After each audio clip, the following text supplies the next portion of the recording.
ಹೊಡಿತಾ ಇದ್ದೀರಾ ಏಕಾದಶಿ ಉಪ್ಪಿಟ್ಟು ತಿನ್ನಿರಿ. ನಾವೆಲ್ಲ ಬಿಟ್ಟು ಎಷ್ಟೋ ವರ್ಷ ಆಗಿ ಹೋಯ್ತು. ನಿಮ್ಮ ಹಣೆ ಬರಹ ಇಷ್ಟೇ, ತಿಂದ್ಕೊಂಡು ಸಾಯಿರಿ ಅಂತಾನೆ. ಮತ್ತೆ ಸಾಯ್ಬೇಕಾಕೆ ಪಾಪ ಅವರು.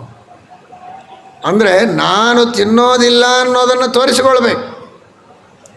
ನೀವ್ಯಾರೂ ಮಾಡ್ತಾ ಇಲ್ಲ, ನಾನೊಬ್ಬ ಉಪವಾಸ ಮಾಡ್ತೇನೆ ಅಂತ. ಏಕಾದಶಿ ಉಪವಾಸ ಮಾಡೋದು ಗುಣ, ಅದು ಪ್ಲಸ್ ಪಾಯಿಂಟು. ಆದರೆ ಅದನ್ನು ಮಾಡ್ತೇನೆ ಅಂತ 4 ಜನರಿಗೆ ತೋರಿಸಿಕೊಳ್ಳಬೇಕೆಂಬ ಆಶೆ ಉಂಟಲ್ಲ, ಅದು ಮೈನಸ್. ಧೈರ್ಯ ತುಂಬುವುದಕ್ಕೆ ಹೇಳಿದರೆ ತಪ್ಪಲ್ಲ. ಮತ್ತೆ ಇದು ಅಸಾಧ್ಯ ಉಪವಾಸ ಮಾಡೋದು, ಅದು ಹೇಗಿರ್ಲಿಕ್ಕೆ ಸಾಧ್ಯ? ಯಾಕಪ್ಪ ಅಸಾಧ್ಯ? ನಾವೆಲ್ಲ ಮಾಡ್ತೀವಲ್ಲ ಅಲ್ವಾ? ಏನೂ ಅಸಾಧ್ಯ ಇಲ್ಲ, ಮಾಡು ಅಂತ ಧೈರ್ಯ ತುಂಬೋದಕ್ಕೆ ನಾವೆಷ್ಟು ಜನ ಮಾಡ್ತೇವೆ. ಉದಾಹರಣೆ ಇದೆ. ಏನೂ ಕಷ್ಟ ಇಲ್ಲ, ಮಾಡು ಅಂತ ಹೇಳಿದರೆ ತಪ್ಪಲ್ಲ. ಆದರೆ ಕೀರ್ತಿ ಕಾಮುಕನಾಗಿ ಹೇಳಿದರೆ ಅದು ತಪ್ಪು. 14 ದಿವಸ ನಿಮಗೆ ಯಥೇಚ್ಛವಾಗಿ ತಿನ್ನುವುದಕ್ಕೆ ಮೇಯುವುದಕ್ಕೆ ಬಿಟ್ಟಿದ್ದಾನೆ. ಏನು ಬೇಕಾದಂತ ತಿನ್ನಬಹುದು, ಎಷ್ಟು ಬೇಕಷ್ಟು ಮೇಯಬಹುದು, ಯಾವ ನಿರ್ಬಂಧಗಳಿಲ್ಲ. ಆದರೆ ಒಂದು ದಿನ ಏಕಾದಶಿ ಮಾತ್ರ ಕಡ್ಡಾಯವಾಗಿ ಉಪವಾಸ ಮಾಡಲೇಬೇಕು. ಅದರ ಅವಶ್ಯಕತೆ, ಅದರ ಮಹಿಮೆಯನ್ನ ಪ್ರತಿಯೊಬ್ಬರೂ ಚೆನ್ನಾಗಿ ಅರ್ಥ ಮಾಡಿಕೊಳ್ಳಿ. ಇನ್ನೇನು ನಾನು ಮತ್ತೆ ಹೇಳಬೇಕಾಗಿಲ್ಲ. ಯಾವ ದೇವರು ನಮಗೆ ಇಷ್ಟೆಲ್ಲ ಆಹಾರ ಸೃಷ್ಟಿ ಮಾಡಿಕೊಂಡು ನಮಗೋಸ್ಕರ ಇಡೀ ವಿಶ್ವವನ್ನೇ ಮಾಡಿಕೊಟ್ಟಿದ್ದಾನೆ, ಅಂಥ ದೇವರು ಹೇಳ್ತಾನೆ, ನಿನ್ನ ಹಿತಕ್ಕಾಗಿ, ನಿನ್ನ ಒಳಿತಿಗಾಗಿ, ನಿನ್ನ ಉದ್ಧಾರಕ್ಕೆ, ನಿನ್ನ ಆರೋಗ್ಯಕ್ಕೆ, ನಿನ್ನ ಪ್ರಗತಿಗಾಗಿ, ನಿನ್ನ ಆತ್ಮಬಲ, ನಿನ್ನ ಮನೋಬಲಕ್ಕಾಗಿ ಒಂದು ದಿನ ನೀನು ಉಪವಾಸ ಮಾಡು. ನೀನು ಏನೆಲ್ಲ ಸಾಧನೆ ಮಾಡಬಹುದು, ಎಂಥದನ್ನು ನೀನು ಅಚೀವ್ ಮಾಡುವುದಕ್ಕೆ ಸಾಧ್ಯ ಇದೆ. ಇದನ್ನು ಭಗವಂತ ಘಂಟಾಘೋಷವಾಗಿ ಹೇಳುತ್ತಾನೆ.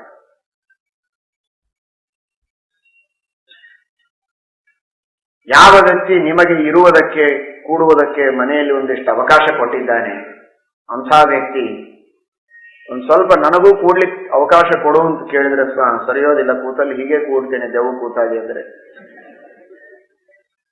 ಎಂಥ ಮೂರ್ಖ ಅಂತ ಬೈತಾರೆ ನೋಡುವ ಜನ. ಅಲ್ಲ, ನಿನಗೆ ಅಕಾಮಿಡೇಟ್ ಮಾಡಿದವರೇ ಅವರೊಂದು ಸ್ವಲ್ಪ ಸರಿ ನಾನು ಕೂಡ್ತೇನೆ ಅಂದ್ರೆ ನೀನು ಸ್ಥಳ ಕೊಡೋದಿಲ್ಲಲ್ಲ ಅಂತ.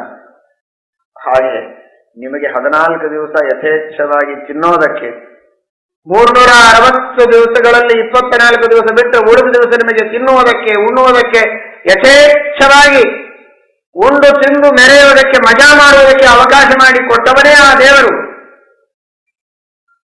ಹೊರಗೆ ಆಹಾರ ಕೊಟ್ಟವನು ಅವನು, ಈ ದೇಹ ಕೊಟ್ಟವನು ಅವನು, ಅವುಗಳ ಸಂಯೋಜನೆ ಮಾಡಿಸುವವನು ಅವನು. ಇಷ್ಟೆಲ್ಲ ಮಾಡಿದ ದೇವರು ಹೇಳ್ತಾನೆ, ಒಂದು ದಿವಸ ಅದು ಹರಿದಿನ ನನಗಾಗಿ ಸೇವೆ ಮಾಡು. ಅವತ್ತೊಂದು ದಿವಸ ನೀನೇನೇನೇನು ತಿನ್ಬೇಡ. ಇನ್ನು 14 ದಿವಸ ನಿನಗೆ ಬಿಟ್ಟಿದ್ದೇನೆ, ಒಂದು ದಿವಸ ನನಗೆ ಜಾಗ ಕೊಡು. ಅದಕ್ಕೆ ಹರಿದಿನ ಅಂತ ಹೆಸರು. ಅವತ್ತೊಂದು ದಿವಸ ನನಗಾಗಿ ನೀನು ಆಹಾರ ಸ್ವೀಕಾರ ಮಾಡಬೇಡ ಅಂತ ಹೇಳಿದರೆ ಅಷ್ಟೂ ನಾವು ಕೇಳೋದಿಲ್ಲ ಅಂದ್ರೆ ಕೃತಜ್ಞರಲ್ಲವೇ? ಶಾಸ್ತ್ರ ಹೇಳುತ್ತದೆ, ಆಯುರ್ವೇದ, ಮನುಷ್ಯನಿಗೆ ಇರುವ ಸಾವಿರಾರು ರೋಗಗಳಿಗೆ ದೊಡ್ಡ ಔಷಧಿ ಅದು ಏಕಾದಶಿ. ಲಂಘನಂ ಪರಮೌಷಧಂ. ಉಪವಾಸ ಇದು ಬಹಳ ದೊಡ್ಡ ಔಷಧ. ವಿವಿಧ ವಿಚಿತ್ರವಾದ ಅವನ ಹೊಟ್ಟೆಯ ರೋಗಗಳಿರಬಹುದು, ಬೇರೆ ರೋಗಗಳಿರಬಹುದು, ಆ ಎಲ್ಲ ರೋಗಗಳಿಗೆ ಮೂಲಭೂತವಾದ ಔಷಧಿಯ ಉಪವಾಸ. ಅಂತಹ ಉಪವಾಸವನ್ನ ನಮ್ಮ ಆರೋಗ್ಯಕ್ಕಾಗಿ ದೇವರು ನಮಗೆ ಹೇಳಿದ್ದಾರೆ. ಯಾರ ಸಲುವಾಗಿ ಕಾಯ್ತಾ ಇರ್ತೀರಿ, ನಿಮ್ಮವರು ಬರ್ತಾರೆ ಅಂದ್ರೆ ಈಗ ಬರ್ತಾರೆ, ಆಗ ಬರ್ತಾರೆ, ಅವರು ಬಂದ್ಮೇಲೆ ಊಟ ಮಾಡಬೇಕು ಅಂತ ಅಡಿಗೆ ಮಾಡಿ ಮುಚ್ಚಿಟ್ಕೊಂಡು ಕಾಯ್ತಾ ಇರ್ತಾನೆ, ಬಾಗಿಲು ನೋಡ್ತಾ ನೋಡ್ತಾ ನೋಡ್ತಾ. ಇಡೀ ಊರೊಳಗಿದ್ದ ಎಲ್ಲಾ ಕಾರುಗಳು, ಎಲ್ಲಾ ರಿಕ್ಷಾಗಳು ಎಲ್ಲವೂ ಬಂದು ಹೋಗ್ತಾ ಇರ್ತದೆ. ಆದರೂ ಇವನು ಊಟ ಮಾಡೋದಿಲ್ಲ. ತನ್ನ ಮಗ ಬರಬೇಕು ಅಥವಾ ತನ್ನ ಹೆಂಡತಿ ಬರಬೇಕು, ತಮ್ಮವರು ಬರಬೇಕು ಅನ್ನೋದಕ್ಕಾಗಿ ಕಾಯ್ತಾ ಇರ್ತಾನೆ. ಅದು ಪ್ರೀತಿಯ ಸಂಕೇತ. ಅವರು ಇವನಿಗಾಗಿ ಮಾಡಿದ ತ್ಯಾಗಕ್ಕೆ ಇವನು ಮಾಡುವಂತಹ ಒಂದು ತ್ಯಾಗದ ಪ್ರತೀಕ ಅದು ಉಪವಾಸ, ಬೇರೆ ಇನ್ನೇನಲ್ಲ. ನಿಮ್ಮ ಮಕ್ಕಳಿಗಾಗಿ, ತಂದೆ ತಾಯಿಗಳಿಗಾಗಿ ಅಥವಾ ಹೆಂಡತಿಗಾಗಿ, ನಿಮ್ಮ ಗೆಳೆಯನಿಗಾಗಿ ಅವರು ಮಾಡಿದ ಒಂದು ತಾತ್ಕಾಲಿಕವಾದ ಸಣ್ಣ ಉಪಕಾರವನ್ನ ನೆನೆಸಿಕೊಂಡು ನಿಮ್ಮ ಒಂದು ತ್ಯಾಗವನ್ನ ಈ ರೀತಿ ಉಪವಾಸದಿಂದ ತೋರಿಸುವುದಾದರೆ, ಅನಂತ ಉಪಕಾರ ಮಾಡಿದ, ಅನಾದಿ ಕಾಲದಿಂದ ನಮ್ಮ ದೇಹದೊಳಗಿದ್ದು ಜೀವಸ್ವರೂಪದಲ್ಲಿದ್ದು ನೇಮನ ಮಾಡುವ ಇಡೀ ವಿಶ್ವವ್ಯಾಪಿಯಾದ ಆ ಭಗವಂತನಿಗಾಗಿ ಒಂದು ದಿನ ನಾವು ಉಪವಾಸ ಇದ್ದು ಅವನಿಗಾಗಿ ಕಾಯೋದಿಲ್ಲ. ಅವನು ನಮ್ಮ ಮನಸ್ಸಿನ ಮಂದಿರಕ್ಕೆ ಬರಬೇಕಾಗಿದೆ. ದೇವರು ನಮ್ಮ ಮನಸ್ಸೆಂಬ ಮಂದಿರಕ್ಕೆ ಬರುವುದಕ್ಕಾಗಿ ನಾವು ಅವನಲ್ಲಿ ಭಕ್ತಿ ಮಾಡ್ತೇವೆ ಅಂತ ಅವನಿಗೆ ಗೊತ್ತಾದರೆ ತಾನೇ ಅವನು ನಮ್ಮ ಹತ್ರ ಬರೋದು. ನಾವು ಭಕ್ತಿ ಮಾಡ್ತೇವೆ, ಪ್ರೇಮ ಮಾಡ್ತೇವೆ ಅಂತ ತೋರಿಸೋದು ಹೇಗೆ? ಊಟ ಮಾಡಿಕೊಂಡು ಮುಸುಕು ಹಾಕೊಂಡು ಮಲ್ಕೊಂಡ್ರೆ ಎಷ್ಟು ಪ್ರೀತಿ ನಿಮ್ಮ ಸಲುವಾಗಿ ನನಗೆ, ಅದು ಹೇಗೆ ನೀವು ಬರ್ತೀರಿ ಅಂತ ಗೊತ್ತಾಯ್ತು ಪಾಪ, ಅದಕ್ಕೇನೆ ನಾನು ಬೇಗ ಊಟ ಮಾಡಿ ಎಲ್ಲ ಮುಗಿಸ್ಕೊಂಡು ಮಲ್ಕೊಂಡಿದ್ದೇನೆ. ಯಾರು ಬರ್ತಾರೆ ನಿಮ್ಮ ಮನೆಗೆ? ಮಾಡಿಟ್ಟುಕೊಂಡು ಕಾಯ್ತಾ ಊಟ ಮಾಡದೆ ಮನೆಯವರೆಲ್ಲ ದಾರಿ ಕಾಯ್ತಾ ಕುಳಿತಿದ್ರೆ ಅದು ಪ್ರೀತಿ ಅಂತ ಅರ್ಥ.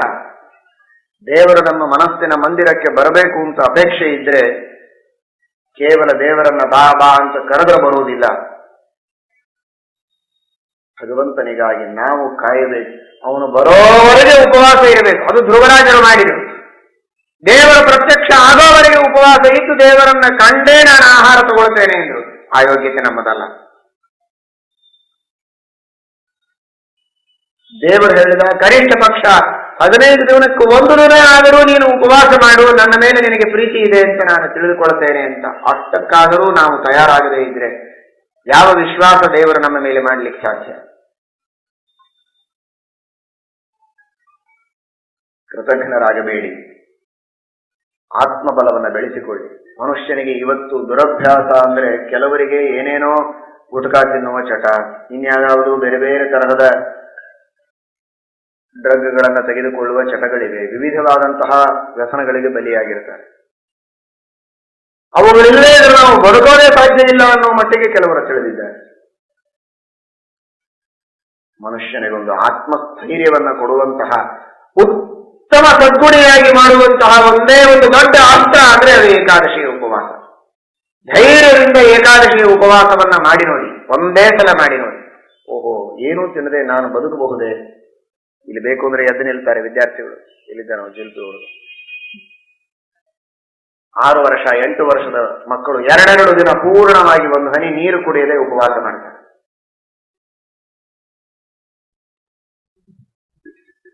ಅಷ್ಟು ಚಿಕ್ಕ ಚಿಕ್ಕ ಮಕ್ಕಳಿಗೆ ಉಪವಾಸ ಮಾಡುವ ಆತ್ಮಸ್ಥೈರ್ಯ ಇದೆ, ಧೈರ್ಯ ಇದೆ, ವಿಶ್ವಾಸ ಇದೆ ಅಂದ್ರೆ ಯಾಕೆ ಇಷ್ಟು ದೊಡ್ಡವರಾಗಿ ಬೆಳೆದು ಇಂತಹ ದೇಹದಾರ್ಢ್ಯ ಎಲ್ಲ ಇದ್ದು ಭಾರೀ ಗಟ್ಟಿಮುಟ್ಟಿಯಾಗಿ ಎತ್ತರ ಆಗಿ ದೇಹವನ್ನ ಬೆಳೆಸಿಕೊಂಡು ದೇವರು ಕೊಟ್ಟ ಶಕ್ತಿ ಇದ್ದ ಮೇಲೆ ಆ ಆತ್ಮಸ್ಥೈರ್ಯ ಇಲ್ಲ. 1 ತಾಸು ಊಟ ಲೇಟ್ ಆಗ್ತದೆ ಅಂತಂದ್ರೆ ಕೆಲವರು ಬರೋದೇ ಬಿಟ್ಟು ಬಿಡ್ತಾರೆ. ಏನಿದೆ? ಎಲ್ಲಿ ಧ್ರುವರಾಯರು, ಎಲ್ಲಿ ತಪಶ್ಚರ್ಯ, ಎಲ್ಲಿ ಸಾಧನೆ? ದೇವರನ್ನು ಕಾಣೋದೇನು? ಯಾಕೆ ಸ್ಥೈರ್ಯ ಇಲ್ಲ? ಕೇಳಿ. ಯಾರಾದರೂ ಏಕಾದಶಿ ಉಪವಾಸ ಮಾಡುವ ವ್ಯಕ್ತಿಗಳಿಗೆ ಕೇಳಿ, ಸ್ವಲ್ಪ ಲೇಟ್ ಆಗ್ತದೆ. ಎಷ್ಟೊತ್ತಾದ್ರೆ ಏಕಾದಶಿನಿ ಮಾಡೋರಿಗೆ ನಮಗಿದೇನು ಅಂದ್ಬಿಡ್ತಾರೆ ಸಹಜವಾಗಿ. ಅವ್ರಿಗೆ ಅದೇನು ಅನ್ಸೋದೇ ಇಲ್ಲ. ನಿತ್ಯ ತಿನ್ನುವ ಅನ್ನವನ್ನೇ ಬಿಟ್ಟರೆ ಅವರಿಗೇನು ಅನ್ಸೋದಿಲ್ಲ. ಇನ್ನು ಈ ಚಟಗಳನ್ನ ಹವ್ಯಾಸಗಳನ್ನ ಹಾಕಿಕೊಂಡು ಅದನ್ನು ಬಿಟ್ರೆ ನಾನು ಬದುಕಲಿಕ್ಕೆ ಸಾಧ್ಯ ಇಲ್ಲ ಅನ್ನುವಂತಹ ತಪ್ಪು ತಿಳುವಳಿಕೆ ಇದೆ. ಕಾಫಿ ಇಲ್ಲದೆ ಇದ್ರೆ ಬದುಕೋ ಹಾಗಿಲ್ಲ, ಚಹಾ ಇಲ್ಲದೆ ಇದ್ರೆ ಬದುಕಲಿಕ್ಕೆ ಸಾಧ್ಯ ಇಲ್ಲ, ಪಾನ್ ಪರಾಗಿಲ್ಲದೆ ಇದ್ರೆ ಬದುಕೋದೇ ಇಲ್ಲ, ಗುಟ್ಕಾ ಇಲ್ಲದೆ ಇದ್ರೆ ಬದುಕೋದೇ ಇಲ್ಲ. ಇವೆಲ್ಲ ತಾವು ನಿರ್ಧಾರ ಮಾಡಿಕೊಂಡಂತಹ ಫಿಲಾಸಫಿಗಳು.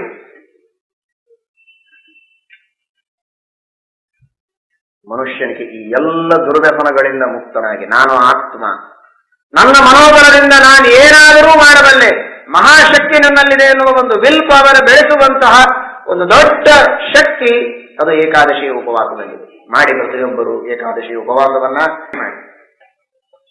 ಬೆಳಗ್ಗೆ 8 ಗಂಟೆವರೆಗೇನೆ ಮಾಡಿ ಕೆಲವರಿಗೆ ಹಸಿವೆ ಆಗ್ಬಹುದು, 12 ಗಂಟೆವರೆಗೆ ಮಾಡ್ಲಿಕ್ಕೆ ಆಗ್ಬೋದು, 3, 4, 5, 6 ಪ್ರಾಮಾಣಿಕ ಪ್ರಯತ್ನ ಮಾಡಿ. ಕೈ ಮೀರಿದಾಗ ಏನೋ ಸ್ವೀಕಾರ ಮಾಡಿದ್ರೆ ಮತ್ತೆ 2ನೇ ಏಕಾದಶಿ ಇನ್ನೊಂದು ಸ್ವಲ್ಪ ಹೆಚ್ಚು ಹೊತ್ತು ಮಾಡುವುದಕ್ಕೆ ಪ್ರಯತ್ನ ಮಾಡಿ.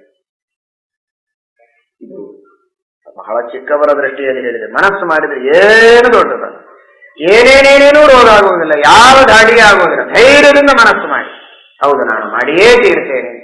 ಹೆಣ್ಣು ಮಕ್ಕಳಿರ್ಬೋದು, ಪುರುಷರಿರ್ಬೋದು, ವೃದ್ಧರಿರಬಹುದು, ಯುವಕರಿರಬಹುದು, ಯುವತಿಯರಿರಬಹುದು. ಧೈರ್ಯದಿಂದ ಮನಸ್ಸು ಮಾಡಿ. ಈ ವಿಷಯದಲ್ಲಿ ನಿಮ್ಮ ತಂದೆ ತಾಯಿ ಬೇಕಾದ ಹೇಳ್ಬೋದು, ನೀನು ಮನೆ ಹಿರಿಯರು ನಾವೇ ಮಾಡೋದಿಲ್ಲ, ನೀ ಏನ್ ಮಾಡ್ತೀವಿ, ನೀವೂ ಮಾಡಿ ನಾವು ಮಾಡ್ತೇವೆ ಅಂತ ಹೇಳಿ ಉಪವಾಸದ ವ್ರತವನ್ನ ಮಾಡಿ. ದೇವರಿಗಾಗಿ ನಾನು ಇವತ್ತು ಆಹಾರ ತ್ಯಾಗ ಮಾಡಿದ್ದೇನೆ ಎನ್ನುವ ಭಾವನೆ ಮನಸ್ಸಿನಲ್ಲಿ.